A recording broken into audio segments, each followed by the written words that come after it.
Tenemos con nosotros a José Dantes, miembro del Comité Político del Partido de la Liberación Dominicana y también secretario de Asuntos Jurídicos de ese partido. Buenas tardes, José, ¿cómo estás?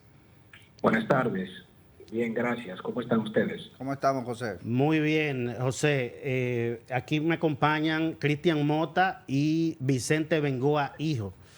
José, mira, yo estaba el viernes pasado, mi comentario en Voz Vespertina fue precisamente sobre la peligrosa judicialización de la política que ha provocado inestabilidad política, económica y social en otros países de Latinoamérica, y que yo estaba viendo aquí las señales de que podría iniciar lo mismo.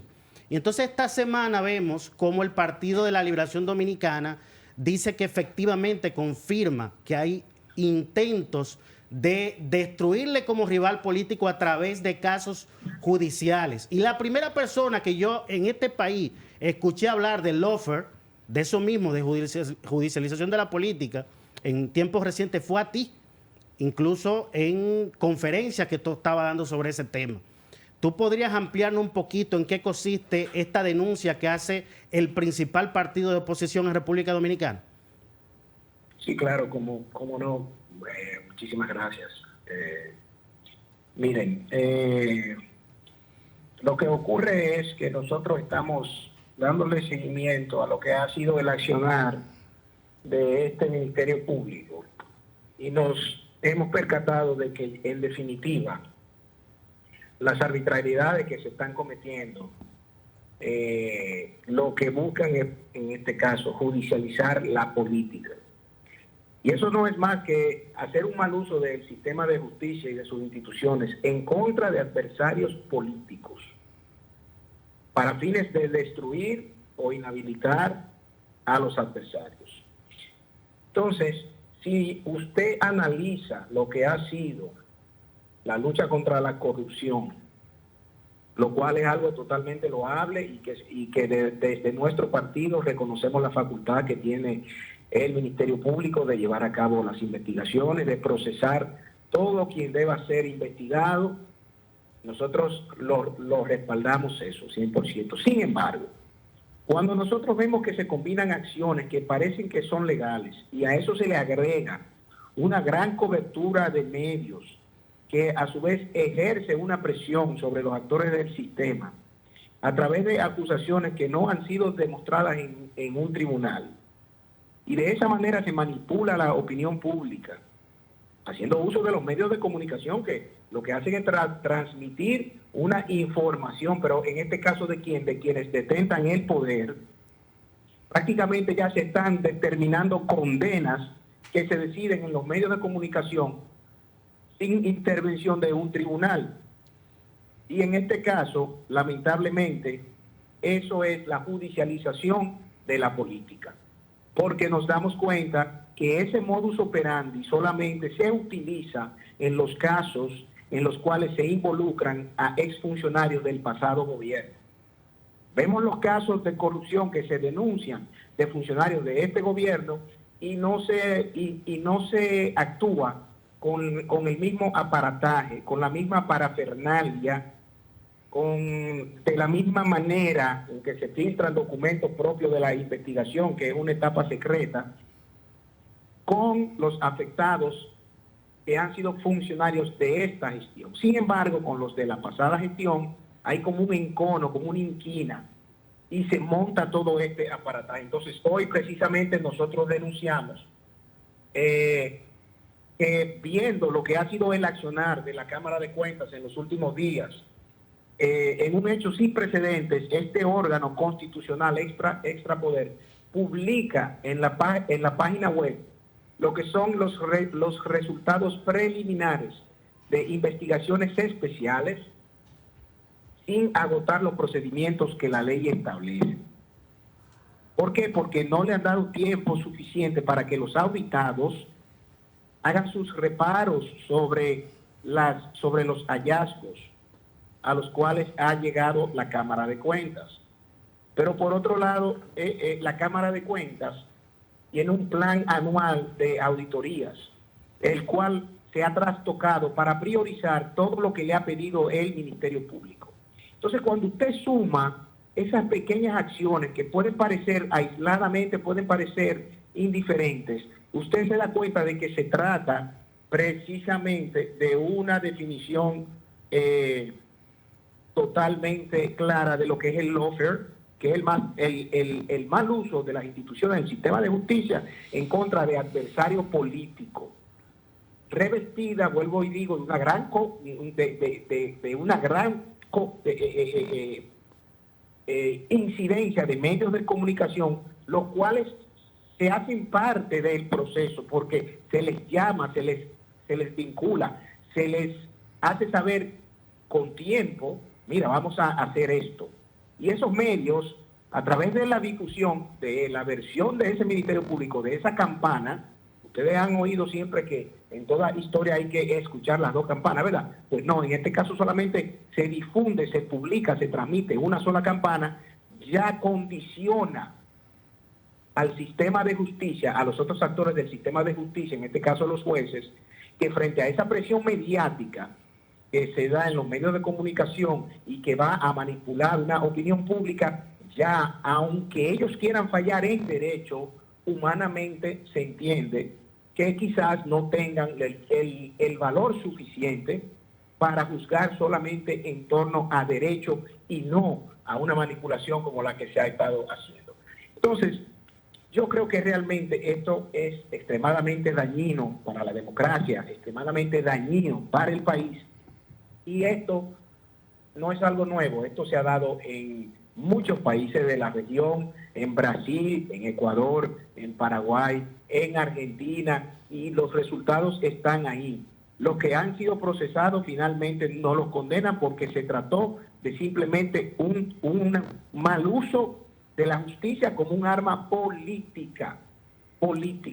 Y entonces vemos que este gobierno, incapaz, ineficiente, que no ha sido lo suficientemente capaz, valga la redundancia, de elaborar e implementar las políticas públicas que vayan a resolver los principales problemas del país, cuando se ve en una situación de cuestionamiento social o de crítica social o de crítica a través de las redes, entonces coincidencialmente se producen operativos, allanamientos, arrestos, etcétera. Entonces eso no es una coincidencia, eso es un plan muy bien orquestado para precisamente hacer un mal uso del sistema de justicia a través de un populismo penal que ya cae en el exceso. Disculpa, José, tú estabas señalando justamente cómo la media, la televisión, los medios de comunicación han jugado un papel en justamente hacer esta distorsión de lo que es el uso correcto de la justicia, porque se sancionaliza, se juzga y se lleva a los medios. Sin embargo, yo me acuerdo que todo esto no comenzó con este gobierno, sino que los casos de corrupción y la persecución a la corrupción que ocurrieron en el gobierno pasado, con la cabeza del ex procurador, Jean Alain Rodríguez, también ocurrieron estos casos aparatosos de utilización de medios y de cámaras que comenzaron en ese momento y que fueron muy criticados en ese momento. Pero, claro, pero no comenzaron con este gobierno, ya venía con esta práctica del Ministerio Público de Jean Alain Rodríguez de utilizar los medios de comunicación para hacer todo este aparataje. ¿Cuál es la diferencia entonces de esto que estaba pasando y esto que está pasando ahora? No, a ver, no. Una cosa es cometer una arbitrariedad y otra cosa es implementar un modus operandi sistémico. Son dos cosas diferentes. Lo que tú señalas que se hacía en la anterior gestión del ex procurador no significa que fuese algo correcto. ¿Ok? No significa eso. Bajo ningún concepto nosotros aprobamos tampoco la arbitrariedad que se pudieron cometer en esa o en cualquier gestión. Porque nosotros estamos, se supone que nuestro país está fundamentado o es un Estado social y democrático de derecho, fundamentado en el respeto a la dignidad humana. Ahora, ¿qué ocurre? Eso que tú me estás haciendo referencia quizás pasó en un caso, en dos casos, en el de Odebrecht y yo no sé cuál otro, porque yo no le daba mucho seguimiento a los temas judiciales en ese momento, porque tenía una función pública. Ahora, esto ha sido sistemáticamente, y en ese caso, en el caso Odebrecht, que vamos a decir fue el que más se aereó en los medios de comunicación, nunca se filtró un documento como un interrogatorio. Nunca se focalizó a un grupo de personas en particular. Ahí había gente presa de todos los partidos políticos, en este caso. Ahora no. Ahora vemos los funcionarios de este gobierno que solamente los destituyen, pero no los someten. No los someten a una investigación, porque ¿dónde están las dos exministras de la Juventud? ¿Por qué no han llamado a Tony Peña Guava, que regaló 100 millones de pesos? ¿Dónde está el exdirector o el director que está suspendido del Instituto Postal Dominicano? ¿Por qué a ellos no lo allanaron a las 2 y a las 3 de la mañana, sacándolo de esa manera? Entonces, independientemente de que han sido arbitrariedades en ambos casos, en aquella gestión y en esta gestión, en aquella gestión no se concibió como un modus operandi sistemático, no se estableció un sistema de lawfare o de judicialización de la política, porque no se perseguía adversarios en ese caso, se perseguía a todo aquel que se suponía que las evidencias recopiladas hasta ese momento los sindicaban como autores o como cómplices del hecho investigado. Entonces son dos cosas muy diferentes, porque cuando yo veo que a toda esta gente le hacen esa parafernalia, pero a los funcionarios del PRM que los investigan, si es que los investigan, los que han sido investigados, lo llevan en chancleta y en gorrita y juntos montados en una guagua, entonces hay una clara distinción de trato, hay un trato diferenciado. Entonces, lo que nos da a entender que efectivamente se está haciendo un mal uso del sistema de justicia y de sus instituciones en contra de un target, de una población particular. Y eso es lo que nosotros hemos denunciado hoy. Pero entonces la arbitrariedad ocurre en la utilización de los medios de comunicación, en el accionar del Ministerio Público, en el nivel de investigación que se está utilizando, o en la judicialización en sí, o sea, de la decisión y las penas que están tomando los jueces, o es en todo en conjunto, ¿tú consideras? Lo que ocurre es que una cosa es consecuencia de la otra. Para que un juez dicte una medida de coerción, de prisión preventiva de 18 meses, que no es otra cosa que una pena anticipada, porque el que dura 18 meses preso es como si lo condenaron a uno de los delitos por los cuales se les acusa, es el resultado de una manipulación de la opinión pública a través de filtrar documentos a priori, a través de crear una narrativa que se pone primero en escena en donde no corresponde, porque donde corresponde usted presentar su narrativa es en el tribunal y no en los medios de comunicación, filtrando documentos. O sea... Y diciendo, hoy en la tarde vamos a interrogar a Juan Pérez. Eso no es respeto de un debido proceso. Eso no es respeto de la dignidad humana. Usted no tiene que avisarle al mundo que usted está citando para mañana a las 4 a una persona. Usted lo cita, punto, puro y simplemente.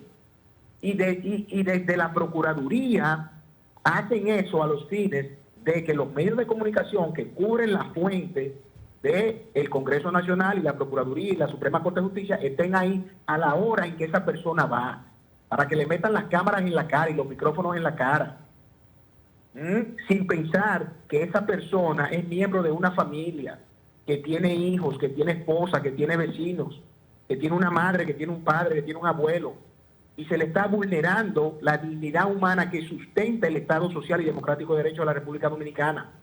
Hoy son esas personas, mañana puede ser usted o puedo ser yo. Así es. Y porque un documento diga que se hicieron unas transacciones, en este caso sobre los informes de la Cámara de Cuentas, que no tienen un soporte, que no tienen, yo no sé, que le falta esta pieza documental o esta pieza documental, le dieron tiempo a los auditados de procurar una copia de ese documento que ellos dicen que no existe. Solo a una persona muy ingenua se le ocurriría creer que las instituciones van a darle la documentación a la Cámara de Cuentas que sirve para descargar a las personas que están siendo procesadas. Entonces, las personas procesadas que tienen que valérsela, si se llevaron copia de los archivos de su gestión para tratar de demostrar, no, espérate, tú me estás diciendo que falta, ponte tú, qué sé yo, un acta de un comité de compra de fecha tal. No, míralo aquí. Falta esto y esto. No, míralo aquí. Y cuando tú haces esos reparos, entonces la cantidad de irregularidades que ese estudio ha determinado puede ser que de 10 queden en 2. Entonces tú no puedes hacer público un documento que no ha tenido la posibilidad de ser sometido a un contradictorio con el auditado. Que se sometió porque está en el informe que en fecha tal, fulano, que en fecha tal. Sí, pero tengo pleno conocimiento de que en la mayoría de los casos se ha pedido prórroga para poder producir el documento que hace falta y la Cámara de Cuentas ha negado esa prórroga. Entonces, cuando tú haces eso, es porque tú tienes una presión encima, una premura para dictar un informe. Entonces tú le estás violando el derecho a la defensa. Todo eso son cosas que en un juicio se van a ver. Recuérdense algo, señores. Recuérdense algo. La misma Procuradora General de la República, Miriam Germán Brito, a quien le tengo una gran estima y aprecio y cariño y un alto honor, porque es una servidora pública como ninguna otra. Ella misma ha dicho que la tesis del Ministerio Público no es palabra de Dios. Eso tiene que ser demostrado con pruebas, con evidencias. ¿Pero dónde? ¿En el circo de la opinión pública? No, en un tribunal de justicia. Entonces, en su último discurso de la Cámara Americana de Comercio, justamente ella esbozaba ahí lo que debe ser una investigación del Ministerio Público. Y cuando yo leí eso, lo que yo me pregunté, pero estamos hablando del mismo Ministerio Público que ella encabeza. Entonces, cuando yo veo eso, que es su visión sobre lo que debe ser el Ministerio Público y lo que refleja su proceder como jueza de más de 25 años, yo me doy cuenta, llego a la conclusión de que la Procuradora General de la República entiende que la investigación se debe llevar, como dice la Constitución y la ley, salvaguardando la presunción de inocencia, cuidando la dignidad de las personas y de las víctimas, no sobreexponiendo en los medios de comunicación las informaciones de los casos, pero lo que en la práctica está pasando es todo lo contrario. Exactamente. Entonces, ¿significa eso qué? Significa eso que o ella no está siendo coherente o ella no tiene control de esas cosas que están pasando. Y yo me inclino a creer totalmente que es lo segundo. Debe ser lo segundo, José, porque yo recuerdo cuando le impidieron salir del país al ex procurador por las prohibiciones o las restricciones de salida ilegales, ella al otro día, me parece que al otro día, pero al poco rato, ella emitió un comunicado donde dijo que ella dio instrucciones a sus subalternos y otros funcionarios de que eso no se debía seguir haciendo. Y sus subalternos no estuvieron de acuerdo. Esa comunicación de ella fue pública y está ahí para la historia. Fue como diciendo, mis subalternos fueron los que hicieron esto. En esa carta ella señaló que en esa reunión asistieron 2 personas ajenas al Poder Judicial que no respaldaban la decisión de ella de levantar las alertas migratorias. Entonces, ¿qué está diciendo ella en esa carta? Que están influenciando al Ministerio Público. Entonces, ese Ministerio Público no es independiente. ¿Por qué? Porque recibe instrucciones, vaya usted a ver de quién. Pero más aún no es objetivo. Porque si fuera objetivo, le permitiera a los investigados producir sus pruebas a descargo. En los Estados Unidos, y esto pasa con mucha frecuencia, la Suprema Corte de Justicia de los Estados, o el más alto nivel, vamos a decir, anula con frecuencia muchas condenas, hasta condenas a muerte, porque se ha determinado que la fiscalía que investigó esos casos violó el debido proceso. Y por la simple violación al debido proceso, Claro. anulan la condena de una persona que tiene 5, 10, 15, 20 años, que estaba ¿cómo que se le llama?, en el corredor de la muerte para ser ejecutado, ya sea a través de una inyección letal o de cualquiera de esos medios inhumanos que utilizan. Entonces, ¿qué te quiere decir esto?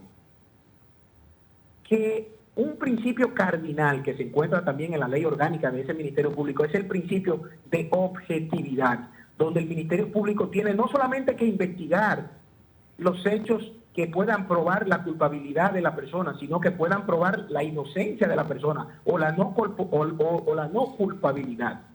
Entonces, cuando esta Cámara de Cuentas se ha hecho un apéndice de este Ministerio Público que solamente recibe orientación de él para las investigaciones que está llevando a cabo, cuando la Constitución en el artículo 250.5 dice claramente que las investigaciones especiales de la Cámara de Cuentas se hace a requerimiento de una de las cámaras del Congreso, cuando lleva a cabo todo esto y no le permite el tiempo suficiente a los auditados de repostar los informes, está violando ese derecho de defensa y por vía de consecuencia el debido proceso.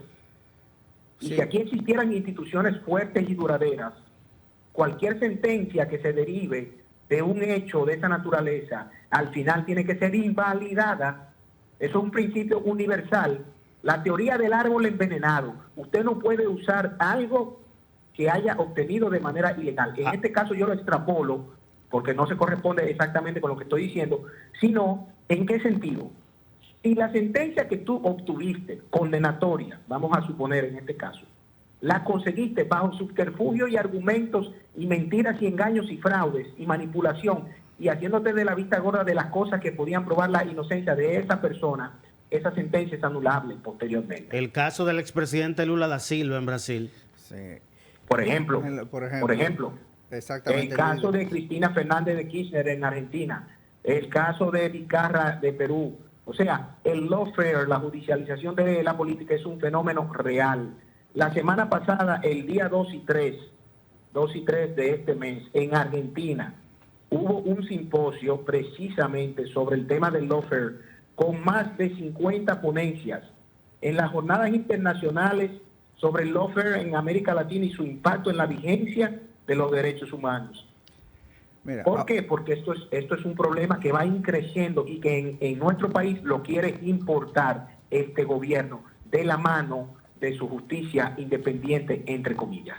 Bien, José, escuchándolo a usted hablar sobre todo esto, pero nosotros tenemos un sistema judicial de jueces, o sea, lo que me da a interpretar es lo que usted dice, es que los jueces son manipulados para que tomen esta decisión. O sea, la parte de los jueces es la que más vulnerable, porque obviamente el Ministerio Público investiga y presenta acusación, pero sobre todo los expedientes son verificados por los jueces. Entonces, claro, ¿dónde queda la parte de los jueces en esta situación, o en esta parte acusatoria que se está llevando? Lo que ocurre es que el juez, que se supone que debe ser un tercero imparcial, analiza la tesis, la teoría del Ministerio Público y analiza la teoría de la defensa. Ahora, ¿qué tú le puedes pedir a un juez que está lleno de subjetividad, independientemente de los objetivos que pueda hacer, donde tienen 2 semanas en los medios de comunicación tratando sobre un caso y diciendo que fulano distrajo no sé cuántos millones de pesos y fulano hizo esto y aquello, y en todos los programas hablan de ese documento que filtró el Ministerio Público, que filtró, vamos a decir, días antes de la medida de coerción, se habla en todo el país, sale en todas las primeras planas. ¿Tú crees que un juez dominicano se va a poner los pantalones o la falda y va a juzgar en derecho? ¿Tú sabías que las audiencias de medida de coerción no deben durar más de 30 minutos? Oye, no porque esté escrito en el código, sino por el objeto de dicha audiencia, que es para determinar si el imputado tiene los presupuestos suficientes para mantenerse libre o no. Sí. Y lo que se hace es un juicio de fondo donde prácticamente se entra a examinar el contenido de la acusación, que en ese momento es una supuesta cintila, y llegan con unos, y llegan con unos contenedores, con 4 gente que lo cargan de una como si fuera el juicio de fondo. Todo eso presiona a ese juez a la hora de tomar una decisión. Hasta en Estados Unidos los juicios mediáticos han influenciado sentencias de jueces y hay documentales muy buenos sobre eso. Los juicios Los mediáticos juicios mediáticos en los Estados Unidos, los juicios mediáticos en los Estados Unidos se controlan de una manera. ¿Cómo? Como es un sistema de jurado donde 12 personas son las que finalmente determinan la culpabilidad o no de la persona procesada. Cuando un caso es mediatizado, el juez secuestra al jurado y lo mantiene en un hotel sin acceso a televisión ni a nada hasta que se acabe el caso. ¿Para qué? Precisamente para no influenciarlo.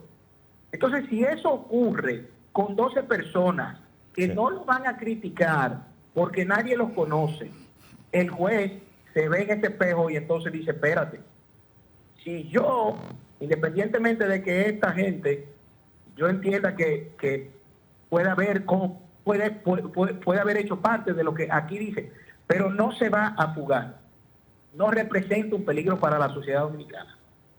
Mira, no veo cómo puede obstaculizar la investigación como alega este Ministerio Público. Yo le doy una fianza, ay muchachos, lo crucifican al día siguiente, comenzando por los medios de comunicación.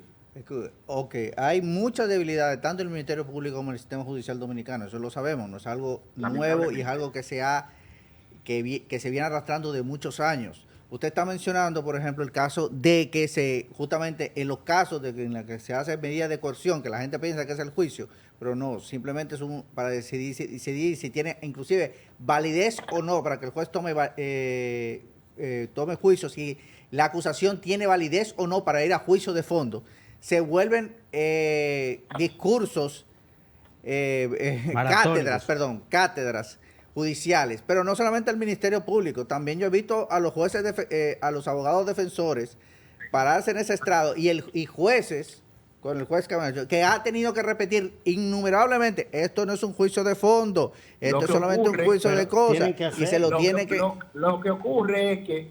Porque no solamente el Ministerio Público, si el Ministerio Público hace una presentación de la acusación prácticamente, usted como defensa no puede simplemente decir, mire, estos son los presupuestos que garantizan que mi representado no se sustraerá del proceso. ¿Por qué? Porque en el imaginario de ese tribunal, lo que le queda es, si es un juez de esos que se dejan influenciar y presionar, lo que le queda es la cantidad de cosas que dijo el Ministerio Público, las barbaridades que dijo ese Ministerio Público. Entonces, un abogado lo que tiende es a ripostar lo que el Ministerio Público dijo. Exacto. O sea, hay una distorsión de parte de ambos. Pero provocada por uno, que es el Ministerio Público. En este caso, por eso, de ahí es donde parte el problema. Las audiencias de medida de coerción no duran más de 30 minutos. Se le presenta a un juez, esta es la situación, se le acusa de esto y yo pido que no se le dé fianza porque este señor se puede escapar del país. Punto, pura y simplemente. O porque puede representar un peligro para la sociedad. Bueno, ok, ¿y el que tiene la defensa que decir? No, mire, no, aquí están los presupuestos, yo realmente no me voy a sustraer del proceso. Mire, yo tengo casa, yo tengo vehículo, yo tengo esto, yo no tengo por qué irme, yo tengo hijos. Bueno, muy bien, pues se fija una fianza en tanto, o se le pone esta medida, tan, y punto. Ahí acabó. No, pero aquí lamentablemente se ha desnaturalizado. O sea, cada etapa del proceso se ha desnaturalizado. La audiencia de medida de coerción se ha desnaturalizado para hacer minijuicios de fondos y peor aún, con la participación de los medios de comunicación. Y si no meten a los medios de comunicación, entonces dicen que se está coartando la libertad de expresión. ¿Quién ha dicho que la libertad de expresión conlleva que estén presentes en toda la etapa de un proceso judicial? Eso no es verdad. No hay derechos absolutos. Inclusive no hay derechos absolutos. No debería estar y no se debe haber cámaras ni dispositivos de grabación dentro de un tribunal. Claro que no. Eso viola la presunción de inocencia. Lo que hacen. Pero no es solamente un problema del Ministerio Público, es un problema también de los medios, del sensacionalismo que está vigente en los medios de comunicación y a través también de las redes sociales, porque desde siempre, toda la vida, siempre ha habido un grupo de periodistas siempre ahí en los ministerios, en los tribunales, esperando a ver si aparece una noticia. Pero lo que está pasando también aquí es que estos son casos que han habido por primera vez de muy alto perfil. Hay un procurador, hay familiares de un expresidente, hay enormes cifras de corrupción que se están manejando. Hay un clamor público hacia todo esto. Claro. Usted está hablando que hay una judicialización, politización del sistema judicial, pero también hay el caso de que ha habido casos reales de corrupción que deben ser investigados. Eso lo dice un juez. Claro, y ojo, no suponemos que se investigue a todo el mundo. El Ministerio Público, la honorable Miriam Germán, sí, tiene que hacer la acusación, pero es el que decide. Pero no hay condena todavía. Se decide. No, es su problema. El problema es que se condena en los medios, pero el problema es que el Ministerio Público, la función del Ministerio Público es llevar las pruebas. Y deben los otros organismos, entre ellos la Cámara de Cuentas, estar en disposición de ayudar al Ministerio Público. Finalmente, José. Tengo que irme. Deme 2 minutos. Finalmente, porque tengo que irme, yo quiero que ustedes tengan algo claro. Nuestro partido, bajo ningún pretexto, asumiría una posición de esta naturaleza si los procesos legales son llevados a cabo de acuerdo a la Constitución y a las leyes. Pero ante este propósito claro y evidente de judicializar la política en nuestro país, no nos queda otro remedio, otro camino que defender el Estado de Derecho. Muchísimas gracias, José, por estar en Voz Vespertina. Muchísimas gracias a todos. Esperamos tenerte de vuelta. A ustedes vamos a una pausa comercial y volvemos con más en Voz Vespertina. No se vayan.